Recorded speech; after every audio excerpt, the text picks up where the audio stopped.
Hi everyone. Start करते हैं आज के एडिटोरियल को। और एडिटोरियल आप किस विषय में है? आपने हाल ही में सुना होगा कि इंडिया और ऑस्ट्रेलिया ने एक trade pact free trade agreement sign किया है। तो कैसे इंडिया और ऑस्ट्रेलिया के बीच व्यापार में एक महत्वपूर्ण कदम लिया गया है और इससे भारत को क्या फ़ायदा होगा, और आने वाले समय में भारत और ऑस्ट्रेलिया के जो रिलेशन है उन पर इसका क्या असर पड़ेगा, इन सब चीज़ों के बारे में हम डिस्कस करेंगे। तो स्टार्ट करते हैं इस एडिटोरियल को। और स्टार्ट करने से पहले अगर आपने चैनल को सब्सक्राइब ना किया हो तो please hit the subscribe button and also join our Telegram channel, जिसकी लिंक आपको डिस्क्रिप्शन में मिल जाएगी, जहां आप इस एडिटोरियल को अपने हिसाब से भी क्या कर सकते हो, रीड कर सकते हो। तो स्टार्ट करते हैं। Beyond border Gavaskar trophy. ये बॉर्डर गावस्कर एक ट्रॉफी है जो इंडिया और ऑस्ट्रेलिया के बीच में खेली जाती है। ये 1996-97 के बीच स्टार्ट हुई थी और ये एक साइन था कि भाई ऑस्ट्रेलिया भी ब्रिटिश रूल के अंतर्गत रहा है, इंडिया भी रहा है। तो उस उपलक्ष्य में दोनों ने बॉर्डर गावस्कर ट्रॉफी यहाँ पर स्टार्ट की थी। तो अब ये समय आ गया है कि जब ये क्रिकेट की ट्रॉफी है, क्रिकेट से रिलेटेड है।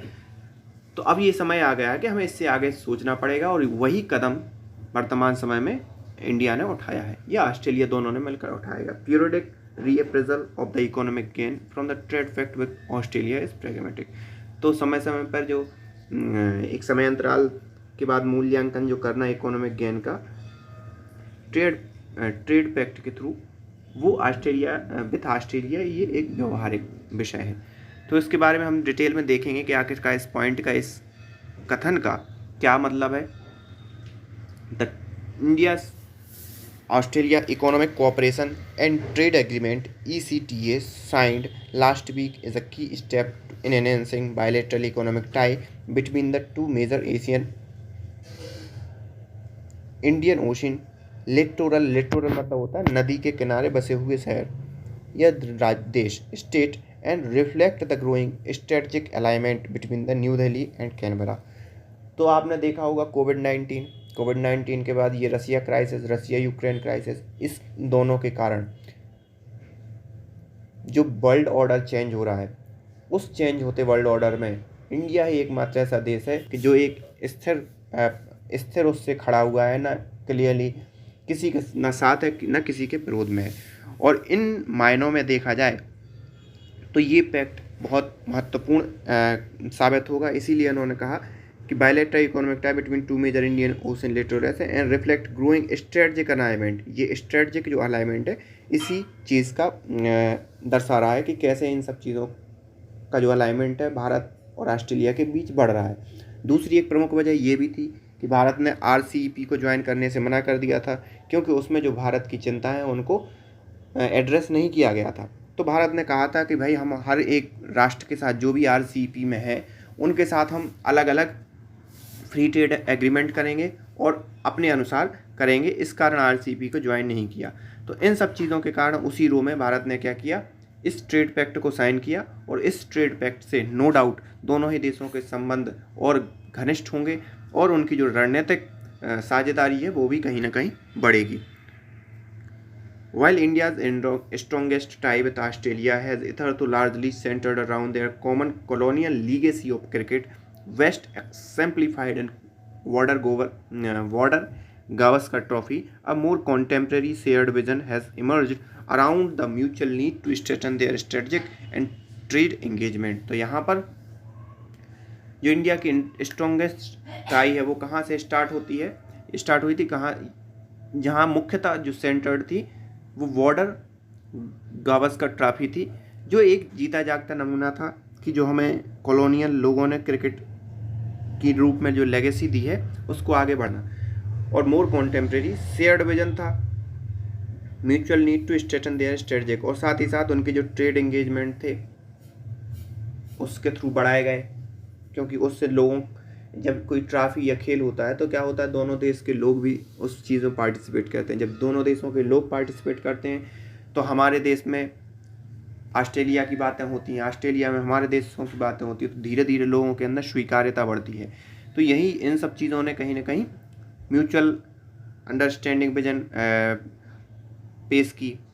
धीरे धीरे हमारा ट्रेड भी बढ़ा, लेकिन कभी इस टाइप से फ्री ट्रेड एग्रीमेंट नहीं हुआ था जो कि अब हुआ है।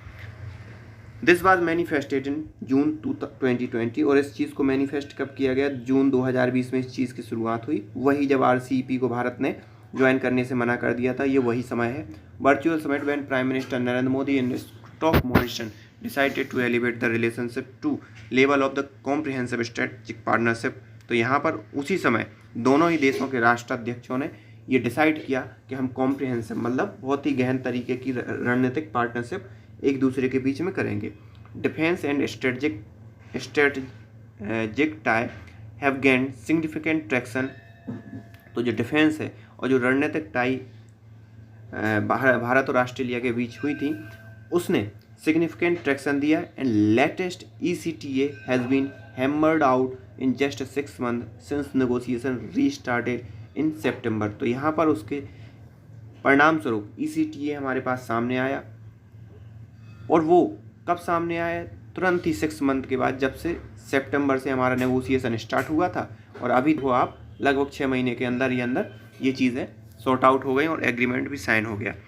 एंड विद सेट यहाँ पर कल्पना की गई, किस चीज़ की कल्पना की? As an early harvest agreement the ECTA cover gamut of economic and commercial relation including the trade in goods and service, rule of origin, technical barrier to trade, dispute settlement and custom procedure. तो यहाँ पर जो वर्तमान में जो agreement sign हुआ है, उसमें हर एक चीज़ को कवर किया गया है, जिसमें जो चिंताएं भारत की RCEP को लेकर थी, उन सभी चिंताओं को यहाँ कहीं ना कहीं महत्व दिया गया है कि डिस्प्यूट अगर सेटलमेंट कैसा होगा, रूल ऑफ ओरिजिन मतलब जैसे अमेरिका ऑस्ट्रेलिया का गुड भारत में आया, तो वो कंपनी भारत में किस टाइप से व्यापार करेगी, अगर मान लो कोई कस्टमर उससे संतुष्ट नहीं है तो उसकी शंकाओं को कैसे दूर करेगी, उसकी चिंताओं को कैसे एड्रेस करेगी, उसका समाधान कैसे निकालेगी, और अगर उसमें कोई डिस्प्यूट भी हो गया तो उस डिस्प्यूट का सेटलमेंट कैसे करेगी। तो ये सब चीज़ें हमें देखने वाली बात है। Bilateral trade to about $15 billion in 5 years from the 27.5 billion lodged in 2021. The partner have set about dismantling or lowering traffic barrier. तो यहाँ पर जो ट्रेड है अगले 5 सालों में 50 बिलियन करने की टारगेट है, फ्रॉम 27 जो कि लगभग 27.5 बिलियन था कब? 2021 में। और इस चीज़ के लिए वो क्या कर रहे हैं, जो भी लोअर टैरिफ बैरियर है उनको कहीं ना कहीं डिस्कस कर रहे हैं कि हम कितने ज़्यादा से ज़्यादा कम टैरिफ लगाएं जिससे ज़्यादा से ज़्यादा व्यापार बढ़े। While Australia has agree to eliminate tariff on more than 96% of Indian export, जहां पर ऑस्ट्रेलिया किस चीज़ के लिए राजी हो गया कि लगभग जो 96% एक्सपोर्ट होता है इंडिया का, उससे वो जो टैरिफ है वो क्या कर देगा, कम कर देगा। Including the several labour intensive industries, India will allow the duty-free entry of 85% of Australian goods export by value from day one, and within the next 10 years cut tariff to zero on another 5% of the Australian merchandise। तो यहाँ पर India ने भी duty free कर दिया लगभग 85% of Australian goods को, और उसका प्लान है कि अगले 10 साल में जीरो टैरिफ कर दे, और अगले 5% गुड्स को भी इंडिया क्या कर देगा, जीरो टैरिफ कर देगा। तो इस प्रकार से दोनों के बीच एक रिलेशन यहाँ पर इस्टेब्लिश हुआ। That the negotiation adopted a pragmatic track is evident in the way contentious issue such as the dairy sector. तो यहाँ पर जैसे ही नेगोशिएशन स्टार्ट हुआ या अडॉप्ट किया गया, तो एक व्यवहारिक रास्ता या जो विवादास्पद इशू थे उसके बारे में बात होना भी स्वाभाविक था। विवादास्पद विषय कौन कौन से थे, जिसमें डेयरी प्रोडक्ट जो कि ऑस्ट्रेलिया में सबसे ज़्यादा प्रभावी हैं। तो भारत को ये डर है कहीं ना कहीं कि डेयरी प्रोडक्ट को अगर हमने अलाउ कर दिया इंडिया के मार्केट में, तो कहीं ना कहीं ऑस्ट्रेलिया की जो कंपनी है भारत के मार्केट को डोमिनेट ना कर ले। तो ये विवादास्पद इशू था, उस चीज़ पर भी कहीं ना कहीं इस चीज़ का डिस्कशन हुआ। अब political significant export industry in Australia, तो यहाँ पर एक सिग्निफिकेंट एक्सपोर्ट इंडस्ट्री है ऑस्ट्रेलिया के अंदर जो भी डेयरी प्रोडक्ट को रिलेटेड है, तो उसके बारे में डिस्कस किया गया। क्या डिस्कस हुआ कि were set aside for separate resolution at later talk. तो यहाँ पर उस चीज़ के बारे में हम जब हमारी अगली बात होगी तो हम उस चीज़ के बारे में डिस्कस करेंगे। A key area that has been included is the movement of natural person which is inextricably linked to the fostering closer pupil to pupil link and an imperative in effort to promote bilateral trade and service। तो यहाँ पर तो महत्वपूर्ण ये है कि लोगों का क्या हो, मूवमेंट हो। लोगों के मूवमेंट से क्या होता है, प्यूपल टू प्यूपल रिलेशनशिप भी बनती है, जैसे मैंने पहले डिस्कस भी किया था।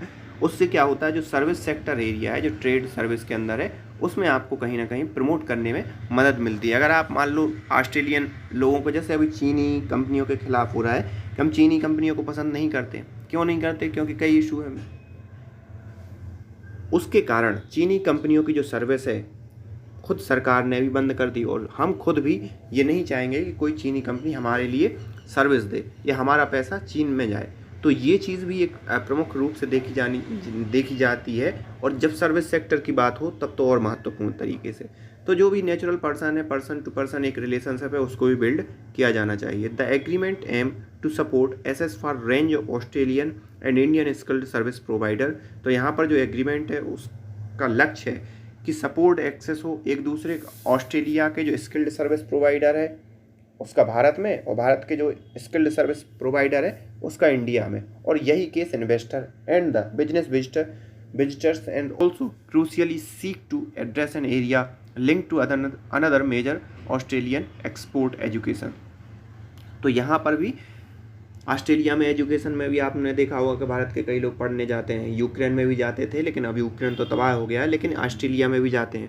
तो इन सब चीज़ों को कहीं ना कहीं जो रिलेशनशिप है जब बिल्ड होगी, जब रिलेशनशिप इस चीज़ की बनेगी, तभी ये चीज़ क्या होगी, फुलफिल होगी, नहीं तो नहीं होगी इतनी जल्दी।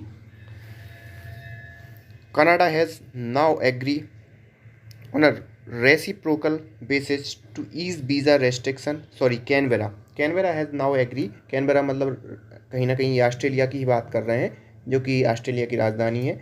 Reciprocal basis to easy visa restriction enabling student at varied level of higher education to stay for a period ranging from 18 month to 4 year to pursue work opportunity on a temporary basis. तो यहाँ पर Canberra जो Australia वो इस चीज़ को भी मान गया है कि रेसिप्रोकल बेसिस मतलब जो ऑस्ट्रेलिया वीज़ा में सुविधा देगा वही भारत को भी देनी पड़ेगी, ये आपका रेसिप्रोकल कहलाता है। तो ऑस्ट्रेलिया इस चीज़ को मान गया है कि अगर कोई स्टूडेंट यहाँ से चाहता है कि 18 मंथ से लेकर 4 साल तक वहाँ रुकना चाहता है तो बिल्कुल रुके, ऑस्ट्रेलिया खुशी खुशी वीज़ा देगा।